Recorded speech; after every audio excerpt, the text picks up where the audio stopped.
நற்செய்தி வாசகம். யோவான் எழுதிய நற்செய்தி 12ஆம் அதிகாரம்.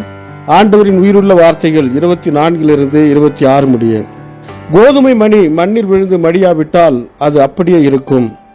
அது மடிந்தால்தான் மிகுந்த விளைச்சலை அளிக்கும் என உறுதியாக உங்களுக்கு சொல்லுகிறேன். தமக்கென்றே வாழ்வோர் தம் வாழ்வை இழந்து விடுவர். இவ்வுலகில் தம் வாழ்வை பொருட்டாக கருதாதோர் நிலை வாழ்வுக்கு தம்மை உரியவராக்குவர். எனக்கு தொண்டு செய்வோர் என்னை பின்பற்றட்டும். நான் இருக்கும் இடத்தில் என் தொண்டரும் இருப்பர். எனக்கு தொண்டு செய்வோருக்கு தந்தை மதிப்பளிக்கிறார் என்றார். இது வாழ்வு தரும் கிறிஸ்துவின் நற்செய்தி. கிறிஸ்துவே உமக்கு புகழ். ಯೋಹಾನ ಅಧ್ಯಾಯ 12 ವಚನ 24-26 ನಾನು ನಿಮಗೆ ಸತ್ಯವನ್ನು ಹೇಳುತ್ತೇನೆ, ಗೋಧಿಯ ಕಾಳು ಭೂಮಿಗೆ ಬಿದ್ದು ಸಾಯಲೇಬೇಕು, ಬಳಿಕ ಅದು ಬೆಳೆದು ಅನೇಕ ಕಾಳುಗಳನ್ನು ಫಲಿಸುವುದು. ಸಾಯದಿದ್ದರೆ ಅದು ಯಾವಾಗಲೂ ಕೇವಲ ಒಂದೇ ಕಾಳಾಗಿರುವುದು. ತನ್ನ ಸ್ವಂತ ಪ್ರಾಣವನ್ನು ಪ್ರೀತಿಸುವವನು ಅದನ್ನು ಕಳೆದುಕೊಳ್ಳುವನು, ಆದರೆ ಈ ಲೋಕದಲ್ಲಿ ತನ್ನ ಪ್ರಾಣವನ್ನು ದ್ವೇಷಿಸುವವನು ಅದನ್ನು ಉಳಿಸಿಕೊಳ್ಳುವನು. ಅವನು ನಿತ್ಯ ಜೀವವನ್ನು ಹೊಂದುವನು.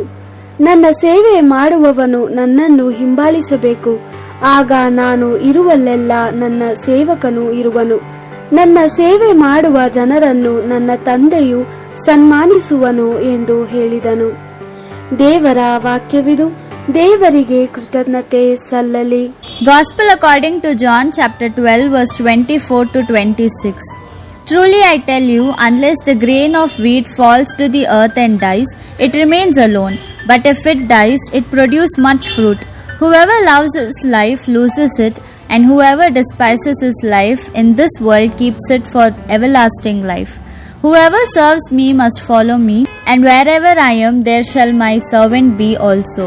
If anyone serves me, the Father will honor him. The Gospel of the Lord. Praise to you, Lord Jesus Christ.